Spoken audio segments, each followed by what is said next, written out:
నమస్తే, welcome to Suman TV. చిగుళ్ళ నుంచి రక్తం రావడానికి కారణాలేంటి, ఇలా చిగుళ్ళ నుంచి రక్తం వస్తే ఎటువంటి సమస్యను ఎదుర్కొనే అవకాశం ఉంటుంది, అలాగే ఈ చిగుళ్ళ నుంచి రక్తం వస్తుంది అని దీనికి మనకి సిమ్టమ్స్ ఎట్లా తెలుసుకునే అవకాశం ఉంటుంది, ఈ విషయాలన్నీ తెలియజేసేందుకు మనతో పాటు ఉన్నారు ఎఫ్ఎంఎస్ ఇంటర్నేషనల్ డెంటల్ సెంటర్ నుంచి పెరోడాంటిస్ట్ డాక్టర్ అరవింద గారు. Hello ma'am. హలో సుజిత గారు. మ్యామ్, ఇప్పుడు చిగుళ్ళ నుంచి బ్లీడ్ అవడం అనేది ఎందుకు జరుగుతుంది? చిగుళ్ళ నుంచి రక్తం రావడం మేజర్గా గమ్ ఇన్ఫెక్షన్ వల్లే జరుగుతుంది. అంటే మనకి టీత్ చిగురు మరియు ఎముక సాయంతో దవడలో ఫిక్స్ అయి ఉంటాయి. ఆ పళ్ళ చుట్టూ పాచిగార ఏర్పడినప్పుడు చిగురు సమస్యలు మొదలై చిగురు ఇన్ఫెక్షన్ వల్ల ఫస్ట్ జింజివైటిస్ అనే ప్రాబ్లం వస్తుంది. జింజివైటిస్లో ఫస్ట్ సిమ్టమ్ అనేది మనకి చిగురు నుంచి రక్తం రావడం. సో పేషెంట్ ఏదైనా గట్టిగా కొరికినప్పుడు, అంటే యాపిల్స్, జామకాయలు అలాంటివి, లేదంటే బ్రష్ చేసినప్పుడు బ్లీడింగ్ కనిపిస్తూ ఉంటుంది. ఒకవేళ చిగురు సమస్యలు ఇంకా తీవ్రం అయితే ఆ ఫ్రీక్వెన్సీ ఆఫ్ బ్లీడింగ్, అంటే బ్లీడింగ్ ఇంకా తరచుగా తినేటప్పుడే కాకుండా అదర్వైజ్ కూడా అవుతూ ఉంటుంది అనమాట. అంటే మనం బ్రష్ సరిగ్గా లేకపోయినా, చేసుకునే బ్రషింగ్ విధానం కూడా సరిగ్గా లేకపోయినా కూడా జరుగుతుందా? బేసికలీ బ్రషింగ్ సరిగ్గా చేయకపోయినా, యాక్చువల్లీ 2 times బ్రష్ చేయమంటాము. అండ్ ఒకవేళ బ్రష్ సరైనది చూస్ చేసుకోకపోయినా కూడా మనకి ఇలాంటి ప్రాబ్లమ్స్ స్టార్ట్ అవుతాయి. మామూలుగా బ్లీడింగ్ చూడంగానే కూడా పేషెంట్ సాఫ్ట్ బ్రష్కి షిఫ్ట్ అయిపోతూ ఉంటారు, మరి స్లోగా మెల్లిగా బ్రష్ చేయడం అలా చేస్తూ ఉంటారు. దానివల్ల ప్రాబ్లం తగ్గకుండా ఇంకా సివియర్ అయ్యే అవకాశం ఉంటుంది. యూజువలీ యాడ్స్లో చూసి బ్లీడింగ్ తగ్గిస్తుంది టూత్ పేస్ట్ అంటే వాటికి షిఫ్ట్ అయిపోతూ ఉంటారు, హెర్బల్ టూత్ పేస్ట్కి. ఇప్పుడు ఇంటర్నెట్లో కూడా చాలా రెమెడీస్ ఉన్నాయి. అంటే మనకి ఆయిల్ పుల్లింగ్ దగ్గర నుంచి గ్రీన్ టీ, బేకింగ్ సోడా, పసుపు, చాలా రెమెడీస్ కనిపిస్తుంటాయి ఇంటర్నెట్లో, అవన్నీ ట్రై చేస్తారు. అయితే ఈ రెమెడీస్తో ఏంటంటే వాటిలో ఉండే కెమికల్స్, ఆస్ట్రింజెన్స్ అంటాము, టానిన్స్ వల్ల ఏంటంటే బ్లీడింగ్ అనేది టెంపరీగా ఆగుతుంది. బట్ మనం అండర్లైన్ ప్రాబ్లం అనేది సాల్వ్ చేయదు అనమాట. సో మనకు పర్మనెంట్ సొల్యూషన్ కావాలంటే గమ్ ఇన్ఫెక్షన్స్ని అడ్రస్ చేసుకోవాల్సి ఉంటుంది. ఇంకోటి ఏంటంటే ఒక్కొక్కసారి పేషెంట్స్కి ఏమైనా విటమిన్ డెఫిషియన్సీస్ కానీ, ఎస్పెషలీ విటమిన్ సి డెఫిషియన్సీ ఉన్నా కూడా గమ్ బ్లీడింగ్ అనేది చూస్తుంటాము. ఇంకొకటి ప్రెగ్నెన్సీ అప్పుడు కూడా చాలా మంది కంప్లైంట్ చేస్తారు, చిగుర్లు వాపులు ఉన్నాయి, బ్లీడ్ అవుతుంది అని. ప్రెగ్నెన్సీలో ఏంటంటే హార్మోనల్ చేంజెస్ వల్ల కొంచెం పాచిగార ఉన్నా కూడా సివియర్ రియాక్షన్ ఉంటుంది బాడీలో, దానివల్ల బ్లీడింగ్ చూస్తూ ఉంటాం. స్మోకర్స్లో ఏంటంటే చిగురు బ్లీడింగ్ అనేది కూడా చిగురు ఇన్ఫెక్షన్లో కనిపించదు. స్మోక్లో ఉండే నికోటిన్ అనే పదార్థం వల్ల బ్లడ్ వెజల్స్ కన్స్ట్రిక్ట్ అయిపోయి కనిపించే బ్లీడింగ్ కూడా వాళ్ళలో కనిపించదు అనమాట. అండర్లైన్ డ్యామేజ్ అనేది జరిగిపోతూ ఉంటుంది. సో హోమ్ రెమెడీస్కే పరిమితం అవ్వకుండా ట్రీట్మెంట్ తీసుకుంటే బెటర్. ఇలాంటి అంటే ఇప్పుడు మనకి చిగుళ్ళలో ఇన్ఫెక్షన్ వచ్చింది, దీని సిమ్టమ్స్ మనకి ఎలా తెలుస్తుంది? ఓన్లీ బ్లీడ్ ఒకటే కనిపిస్తుంది, ఇంకా అదర్ సిమ్టమ్స్ ఏమైనా ఉంటుందా? చిగుళ్ళ నుంచి రక్తం రావడం ఫస్ట్ సైన్ నేను చెప్పినట్టు.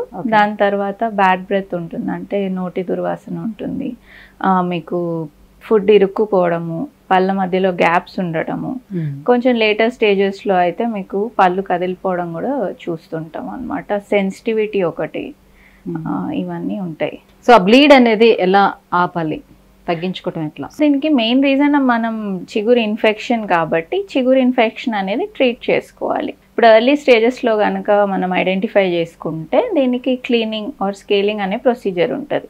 అంటే పళ్ళ చుట్టూ ఉన్న గార, పాచి అనేది రిమూవ్ చేస్తాము. ఒకవేళ మీరు వచ్చేటప్పటికే బాగా సివియర్ అయిపోయి ఉంటే ఇన్ఫెక్షన్ అనేది, అప్పుడు deep cleaning, laser treatments, LANAP అనే ప్రొసీజర్ అవసరం ఉంటుంది. ఒక్కొక్కసారి చాలా తీవ్రమై ఉంటే ఒక్కొక్కసారి surgery, gum surgery, flap surgery అంటాము, అది కూడా అవసరం ఉంటుంది.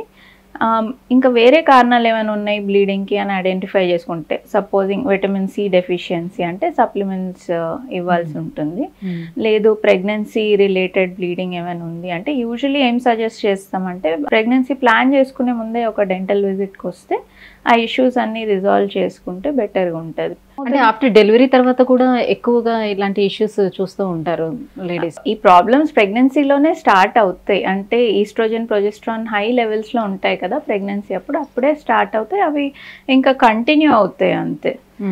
పేషెంట్ మోస్ట్లీ ఇంకా ఆఫ్టర్ డెలివరీ వస్తూ ఉంటారు, బికాస్ డ్యూరింగ్ ప్రెగ్నెన్సీ అన్ని ట్రీట్మెంట్స్ అంతా వెళ్ళరు కదా పేషెంట్స్, అవాయిడ్ చేస్తారు maximum, unless it's very painful, avoid చేస్తుంటారు. కాబట్టి ప్రెగ్నెన్సీ తర్వాత వస్తుంటారు. బట్ ఐడియల్ థింగ్ ఇస్ మనం before we plan for pregnancy ఒక డెంటల్ చెకప్కి వచ్చి గమ్ ఇన్ఫెక్షన్స్ ఏమైనా డెంటల్ ఇష్యూస్ రిజాల్వ్ చేసుకుంటే ప్రెగ్నెన్సీ మీకు సాఫీగా వెళ్ళిపోతుంది. ఈ గమ్ ఇన్ఫెక్షన్స్కి ట్రీట్మెంట్ తీసుకున్న తర్వాత కూడా అంటే తగ్గిన తర్వాత కూడా మళ్ళీ ఇది రిపీట్ రాకుండా ఉండాలి అని అంటే ఎలాంటి జాగ్రత్త తీసుకోవాలి? 2 times బ్రషింగ్ అయితే కంపల్సరీ. చిగురు ఇన్ఫెక్షన్ ఆల్రెడీ ఉంటే ట్రీట్మెంట్ చేశాక కొన్ని గ్యాప్స్ అనేవి ఏర్పడతాయి టీత్ మధ్యలో. సో అవి కూడా డైలీ క్లీన్ చేసుకోవాలి. మళ్ళీ నార్మల్ బ్రష్ అనేది టీత్ మధ్య గ్యాప్స్లోకి వెళ్ళలేదు. సో ఫ్లాసింగ్ కానీ వాటర్ ఫ్లాసర్ లాంటిది యూస్ చేసుకోవాలి. స్మోకింగ్ లాంటి హ్యాబిట్స్ ఉంటే మానేసేయాలి. అండ్ ఒక బ్యాలెన్స్డ్ హెల్దీ డైట్ తీసుకుంటే అన్ని పోషకాలు అందేటట్టు దెన్ గమ్స్ హెల్దీగా ఉంటాయి.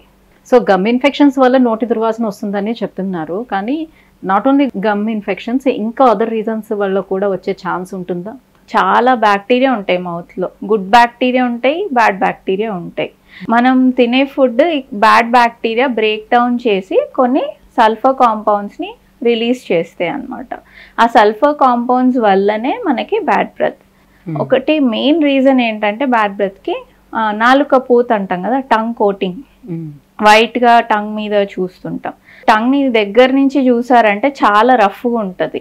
సో అది డైలీ క్లీన్ చేసుకోకపోతే దాంట్లో బ్యాక్టీరియా బాగా ఏర్పడి అదొక మంచి నిచ్ లాగా ఉంటుంది బ్యాక్టీరియా పెరగడానికి. సో అదొక మెయిన్ రీజన్ మీకు బ్యాడ్ బ్రెత్కి. నాలుక పూతే కాకుండా పుప్పిపళ్ళు. ఇప్పుడు పుప్పిపళ్ళు ఉంటే ఫుడ్ ఉండిపోతుంది, ఫుడ్ ఉంటే మళ్ళీ బ్యాక్టీరియా పెరుగుతాయి. సో ఇట్స్ అ సైకిల్ అనమాట. మీరు అన్నట్టు చిగురు సమస్యలు ఒకటి. దెన్ ఎక్కడైనా నోట్లో చీమ ఏర్పడింది అనుకోండి, అది ఏ కారణంగా పుప్పిపళ్ళ వల్ల కానీ చిగురు ఇన్ఫెక్షన్స్ వల్ల కానీ యాప్సెస్ అంటాము, లేదా జ్ఞానదంతాల వల్ల కానీ చీమ ఏర్పడిందంటే కూడా బ్యాడ్ బ్రెత్ అనేది ఉంటుంది డెఫినెట్గా.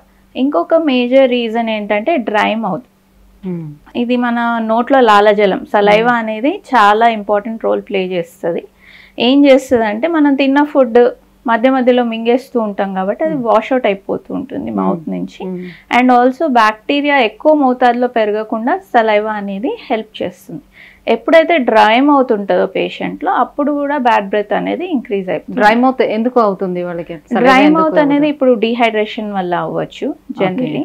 అండ్ సమ్ మెడికేషన్స్ పేషెంట్ వాడే సిస్టమిక్ కండిషన్స్ వల్ల కొన్ని మెడికేషన్స్ మీద ఉంటారు, ఎస్పెషలీ డయాబెటిక్ పేషెంట్స్, వాళ్ళలో కూడా ఇది ఉంటుంది. ఒక్కొక్కసారి ఇది సలైవరీ గ్లాండ్స్ అంటే లాలజల గ్రంథాల్లో కూడా ఏమైనా ప్రాబ్లమ్స్ ఉంటే కూడా డిహైడ్రేషన్ ఉంటుంది. మీరు గమనిస్తే యూజువలీ మనం పడుకొని లేచిన తర్వాత కూడా కొంచెం బ్యాడ్ బ్రెత్ అనేది అబ్జర్వ్ చేస్తాం. అది ఫిజియోలాజిక్, ఇట్స్ న్యాచురల్. ఎందుకంటే మనం పడుకున్నప్పుడు సలైవా అనేది న్యాచురల్గానే తగ్గిపోతుంది. సో మనం లేవంగానే ఆ డిఫరెన్స్ అనేది అనిపిస్తుంది. ఇంకోటి ఏంటంటే ఎనీ ఫుడ్స్ ఆర్ హ్యాబిట్స్, అంటే ఇప్పుడు ఆనియన్ కానీ గార్లిక్ ఎక్కువ తీసుకున్నప్పుడు అది ట్రాన్సియంట్, కొంతసేపు ఉంటుంది, కొన్ని అవర్స్ తర్వాత వెళ్ళిపోతూ ఉంటుంది. అలానే స్మోకింగ్ కానీ ఆల్కహాల్ తీసుకున్నప్పుడు కూడా కొన్ని అవర్స్ వరకు ఆ స్మెల్ అనేది ఉంటుంది. ఇవే కాకుండా ఒక్కొక్కసారి సిస్టమిక్ ప్రాబ్లమ్స్ అంటే శారీరక అనారోగ్యాలు ఉన్నా కూడా మనకి నోట్లో బ్యాడ్ బ్రెత్ అనేది అనిపించవచ్చు. యూజువలీ చెప్తుంటాము అంటే నోరు శరీరానికి ఒక అద్దం లాంటిది అని. సో ఇప్పుడు ఏమైనా ప్రాబ్లమ్స్ అంటే రెస్పిరేటరీ లోపల ఏం ప్రాబ్లమ్స్ ఉన్నా కూడా దీనివల్ల తెలుస్తుంది. సో ఇప్పుడు ఏమైనా రెస్పిరేటరీ ఇన్ఫెక్షన్స్ అనుకోండి, సైనోసైటిస్, టాన్సిలైటిస్ లేదా లంగ్ ఇన్ఫెక్షన్స్, అక్కడంతా కఫం నిండిపోయి దాంట్లో బ్యాక్టీరియా ఇంక్రీజ్ అవుతాయి. అప్పుడు మనకి నోట్లో కూడా బ్యాడ్ బ్రెత్ అనేది అనిపిస్తూ ఉంటుంది. లేదా ఏదైనా జిఐ సమస్యలు అంటే జీర్ణాశయ సంబంధిత సమస్యలు లైక్ జిఆర్డి, యాసిడ్ రిఫ్లక్స్, లేకపోతే ఫుడ్ పైప్లో ఏదైనా అబ్నార్మాలిటీస్ ఉన్నా కూడా బ్యాడ్ బ్రెత్ లాగా కనిపించవచ్చు. డయాబెటిక్ పేషెంట్స్లో కూడా ఒక పెక్యూలియర్ బ్యాడ్ స్మెల్ అనేది ఉంటుంది. ఒక్కొక్కసారి liver failure patients, kidney failure patients ఉన్నా కూడా బాడీలో వ్యర్థాలు పేరుకుపోయి కూడా మనకి బ్యాడ్ బ్రెత్ అనేది చూడొచ్చు. ఇంకొక రేర్ కండిషన్ ఏంటంటే పేషెంట్స్ ఒక్కొక్కసారి వస్తుంటారు బ్యాడ్ బ్రెత్ కంప్లైంట్ తోటి. యాక్చువల్లీ వాళ్ళకి బ్యాడ్ బ్రెత్ ఏమి ఉండదు, కానీ కొంచెం సైకలాజికల్ కండిషన్స్ వల్ల కూడా వస్తూ ఉంటారు. వాళ్ళు they just don't need any treatment, వాళ్ళకి జస్ట్ రీఅష్యూరెన్స్ ఇస్తే సరిపోతుంది. జనరల్లీ ఇలాంటి దుర్వాసన వస్తుంది అని అంటే నోట్లోంచి కామన్గా అందరూ లైక్ ఒక స్ప్రేస్ వాడడం, లేదంటే ఇలాచి లవంగాలను తినటం, లేకపోతే మింట్ ఫ్లేవర్ ఏవో ఒకటి తీసుకోవడం, ఇలాంటివి చేసి దాన్ని అవాయిడ్ చేస్తూ ఉంటారు.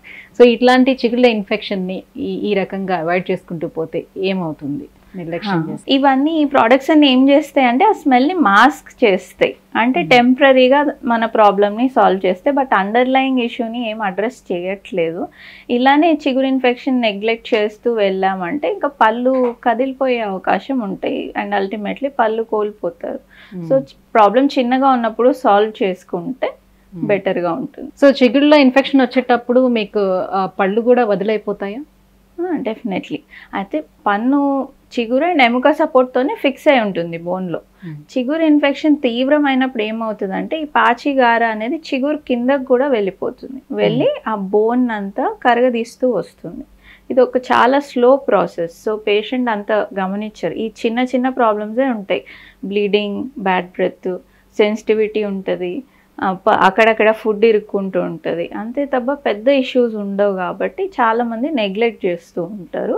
ఆ బోన్ సపోర్ట్ అనేది బాగా తగ్గిపోయింది అనుకోండి, పళ్ళు మెల్లిగా కదలడం స్టార్ట్. అది ఇంకా సివియర్ అయిందంటే పళ్ళు లూజ్ అయిపోయి ఇంకా ఊడిపోతాయి. అంటే ఆ టైంలో ఇంకా అప్పుడు ఇన్ఫెక్షన్కి ట్రీట్మెంట్ తీసుకున్న ఎటువంటి రిజల్ట్ ఉండదు అంటారా? అంటే అన్ని పళ్ళు ఒకేసారి వదులవడం అనేది చాలా రేర్. యూజువలీ ముందర పళ్ళతో స్టార్ట్ అవుతుంది. ముందర చిన్న టీత్ ఉంటాయి, కింద దవడలో ముందర పళ్ళు స్టార్ట్ అవుతాయి కదలడం అనేది. సో అట్లీస్ట్ 1-2 పళ్ళు కదిలినప్పుడు వచ్చినా కూడా మిగతా టీత్ అట్లీస్ట్ మనం సేవ్ చేసుకోవచ్చు. సో కొంతమందికి చిగుళ్ళు కలర్ చేంజ్ అయి ఉంటాయి మ్యామ్, అయితే రెడ్డిష్ లో ఉండొచ్చు, లేకపోతే కంప్లీట్ ఒక బ్రౌన్ కలర్ లో డార్క్ కలర్ లోకి వచ్చేస్తుంటాయి. అది కూడా ఇన్ఫెక్షన్ కి రీజనా, లేకపోతే బేసిక్ వాళ్ళకి అలా ఉంటుందనా? ఇండియన్ పాపులేషన్ లో మనకి ఇది డార్క్ గా ఉండడం అనేది కామన్. అంటే బేసిక్లీ మనం బ్రౌన్ కదా మన స్కిన్ కలర్, సో గమ్స్ లో కూడా మెలనిన్ పిగ్మెంట్ అనేది ఎక్కువ ఉంటుంది కొంతమందికి. ఒక్కొక్కసారి ఏంటంటే ఫేస్ కాంప్లెక్షన్కి చిగురు స్మైల్ చేసినప్పుడు చిగురుకి కొంచెం మిస్ మ్యాచ్ ఉంటూ ఉంటుంది. అలా ఉన్నప్పుడు కొంచెం కాస్మెటిక్ ప్రొసీజర్స్ చేసుకోవచ్చు. అంటే జింజైవల్ డీపిగ్మెంటేషన్ అంటాం, డీపిగ్మెంటేషన్ ప్రొసీజర్ అంటే ఆ మెలనిన్ పిగ్మెంట్ అంతా తొలగిస్తాం. సో పింక్ టర్న్ అవుతూ ఉంటాయి అన్నమాట. సో ఇండియన్స్లో అది కామన్, అదేమి ఇన్ఫెక్షన్ వల్ల కాదు, రంగు మారటం అనేది. అండ్ వాపులు అవన్నీ ఇన్ఫెక్షన్ వల్లనే. జింజివైటిస్లో చూస్తూ ఉంటాం, బ్లీడింగ్ ఫస్ట్ సైన్ అని చెప్పాం కదా, తర్వాత చిగురు రంగు మారుతుంది, వాపులు కనిపిస్తాయి, దెన్ మీకు పన్ను కదలడం అవన్నీ చూస్తాం. సో చిగుళ్ళలో ఇన్ఫెక్షన్, అలాగే క్రావిటీ, ఇవన్నీ కూడా జెనెటికల్గా వచ్చే ఛాన్సెస్ కూడా ఉంటాయా? జెనెటిక్ కాంపోనెంట్ కొంచెం ఉంటుంది, బట్ మనం కేర్ తీసుకుంటే ఇవన్నీ అవాయిడ్ చేయొచ్చు. అంటే ఇప్పుడు మన పళ్ళ అమరిక కానీ, మన సలైవా క్వాలిటీ కానీ, మన దవడలు కానీ, ఇవన్నీ పేరెంట్స్ నుంచి వచ్చేటివి. సో అది జెనెటిక్ కాంపోనెంట్ అనేది కొంచెం ఉంటుంది, but if you take enough care, జాగ్రత్త పడితే ఇవన్నీ అవాయిడ్ చేయగలిగిన ప్రాబ్లమ్సే. Right, thank you so much ma'am. So చిగుళ్ళలోని సమస్యలు రావడానికి, ఇన్ఫెక్షన్స్ రావడానికి ఏంటి రీజన్స్, ఎలాంటి ట్రీట్మెంట్స్ అవైలబుల్ ఉన్నాయనే విషయం తెలియజేసినందుకు థ్యాంక్ యూ.